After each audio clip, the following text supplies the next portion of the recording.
लेकिन दुर्भाग्य यह है, और मुझे कहने की हिम्मत दीजिएगा, जिस कश्मीर के माननीय मुख्यमंत्री तक ये कहते हो कि मुझे ऑटोनॉमी चाहिए, मुझे ऑटोनॉमी भी उस तरह से चाहिए जैसे कि अलग कंट्री को पूरी स्वायत्तता दे दी गई हो। हमने अभी 370 धारा उन्हें सौंप रखी है। विज्ञ लोग जानते हैं हमने 3 प्रांतों के बराबर कश्मीर के ऊपर खर्च करते हैं, लेते उसे एक फूटी कौड़ी भी नहीं। बीमार प्रांत है वो, उसके बावजूद यदि वहां पाकिस्तान जिंदाबाद के नारे लगते हैं तो मुझे जिम्मेदार लोगों के सामने बयान देने का हक दीजिएगा। और शायद मैं पहली बार बोल रहा हूं जिम्मेदार लोगों, तो मेरी हिम्मत को दाद दीजिए, मैं कहां खड़ा हूं और किसके सामने क्या बयान देने जा रहा हूं। कश्मीर वो बेवफा औरत हो चला है जो खाता हमसे है, पीता हमसे है, पहनता हमसे है और नैन मटक के पड़ोसी से करना चाहता है। 52,000 बेटे खोने के बाद ये मुल्क कश्मीर को अपना मानने को तैयार नहीं है कुछ लोग वहां पर। मैं कहना यह चाहता हूं, अपनी इस केसर घाटी को इतना लहू दे चुके हैं हम, अब तो जो भी फूल खिलेंगे वो सब फूल हमारे होंगे। अब तो जो भी फूल खिलेंगे वो सब फूल हमारे होंगे। और फारूक साहब, आपके बयानों पर 4 टिप्पणी कहते मैं अपनी बात शुरू करता हूं कि अलग देश की मांग नहीं, यह देशद्रोह का नारा है।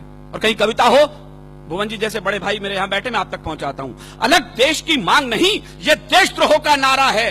ठंडी झीलों से निकला जो जलता सा अंगारा है, उन बेटों से गद्दारी है जो पर्वत पर सोए हैं। या पुलिस के जवान और सेना के जवान हैं, मैं आज की शाम उन्हें अपनी कविता सौंप रहा हूं। उन बेटों से गद्दारी है जो पर्वत पर सोए हैं, ना इंसाफी है उस मां से जिसने बेटे खोए हैं। और तुमको भी फारूक जी इसका, मुझे एक एक श्रोता के हाथ खड़े करके तालियां चाहिए इस बार मैं ठीक बोल रहा हूं तो, तुमको भी फारूक जी इसका सचमुच ध्यान रहा होता अगर तुम्हारा बेटा सीमा पर कुर्बान हुआ होता। अगर तुम्हारा बेटा सीमा पर कुर्बान हुआ होता, अगर तुम्हारा बेटा सीमा पर कुर्बान हुआ होता। तुम कहते हो कश्मीर के तुम ना जो सीएम होते, कहते हैं तो मैं हिंदुस्तान में हूं, यहाँ के विवादास्पद सूबे का सीएम हूं, मैं होता तो वहां का प्राइम मिनिस्टर होता। फारूक साहब, हिंदुस्तान में राजस्थान वो मिट्टी है जिसने इतिहासों को आईने दिखाए हैं, एक आईना मैं दिखाता हूं। तुम कहते हो कश्मीर के तुम ना जो सीएम होते, जाते पाकिस्तान वहां पर तुम उनके पीएम होते। फारूक जी अगर पाकिस्तान का, मुझे आपकी कमजोर तालियों के बीच कविता पढ़नी पड़ रही है, मेरा दुर्भाग्य भी हो सकता है। फारूक जी अगर पाकिस्तान का कुछ इतिहास पढ़े होते, फांसी के तख्ते पर तुम भी भुट्टो संग चढ़े होते। फांसी के तख्ते पर तुम भी भुट्टो संग चढ़े होते। फांसी के तख्ते पर तुम भी भुट्टो संग चढ़े होते। ये तो हम हैं जो गद्दारों को कुर्सी दे देते हैं, आस्तीन के सब सांपों को छाती पर सह लेते हैं। कोई रण में जीती भूमि भी वापस कर देता है, कोई सेना के लोहू से शाही को धो देता है, कोई मजहब के नारों से अलग देश बंटवाता है, कोई उग्रवादियों से जाकर हाथ मिलाता है। लेकिन ये तो हम लोगों की, मुझे केवल इशारे में नाम नहीं लेना, बोलना है, लेकिन ये तो हम लोगों की सब किस्मत में होना था। कुछ ऊंचे लोगों की गलती जीवन भर को ढोना था, कुछ ऊंचे लोगों की गलती जीवन भर को रोना था, कुछ ऊंचे लोगों की गलती जीवन भर को ढोना था। अच्छा होता, पता नहीं कितने लोग समझेंगे, अच्छा होता अगर पटेल कुछ लोगों को झटका देते, कुछ को आजादी मिलते ही फांसी पर लटका देते, कुछ को आजादी मिलते ही फांसी पर लटका देते। फिर ना कश्मीर का झंझट ना खूनी होली होती, फिर ना कश्मीर का झंझट ना खूनी होली होती, ना बंदूकों के साये में मेहंदी और रोली होती। अगर कबूतर श्वेत नहीं, यहां गुरु गोविंद सिंह के बेटे बैठे, मैं इनकी पगड़ी को गुरुद्वारा मान करके प्रणाम करना चाहता हूं। संजय ने अभी बताया, चुटकुलों की कौम बना के रख दिया हमने सरदारों को।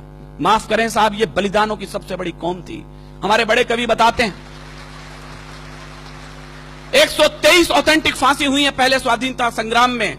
आपकी तालियां इस बात को फख्र से बड़ा कर सकती है उनके बलिदान को कि 83 बेटे सिख मां की कोख ने दिए थे उसके लिए। क्या बात। हरिओम जी लिखते हैं, हम कर्जा खाए बैठे हैं गुरु गोविंद की कुर्बानी का, हम क्या एहसान चुकाएंगे उनकी आंखों के पानी का।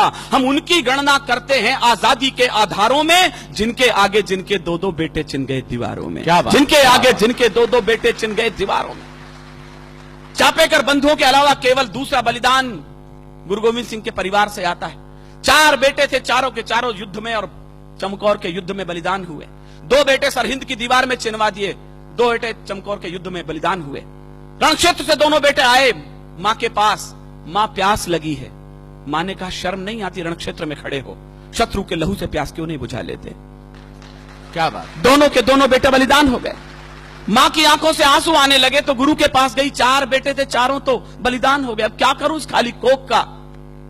जो उत्तर दिया गुरु गोविंद सिंह ने, मेरे रोंगटे खड़े होते हैं। देश धर्म के वास्ते वार दिए सुच्चार, मत बजाना विनीत चौहान की कविता पर तालियां। यदि उठ सके तो उन बलिदानियों के नाम उठे जिनकी बदौलत आज हम यहां खड़े हैं।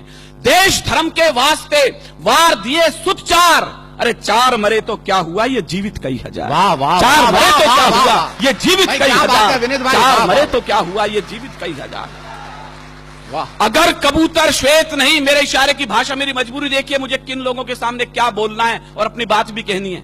एक आग का दरिया है और तैर के जाना है। मुझे दोनों पक्ष प्रतिपक्ष के लोग बैठे हैं और अपनी बात कहनी है। अगर कबूतर श्वेत नहीं, मैं आपकी बौद्धिकता पर छोड़ता हूं, इशारे पर अपनी बात कहता हूं। अगर कबूतर श्वेत नहीं, हम गुरु के बात छोड़ देते तो लाहौर कराची को हम दिल्ली तलक जोड़ देते। वाह, वाह, तो वाह। लाहौर कराची को हम दिल्ली तलक जोड़ देते। अब भी अटल इरादे लेकर भारत के लोगों जागो, शांति मंत्र की पूजा छोड़ो, दुश्मन पर गोले दागो। शांति मंत्र की पूजा छोड़ो, दुश्मन पर गोले दागो।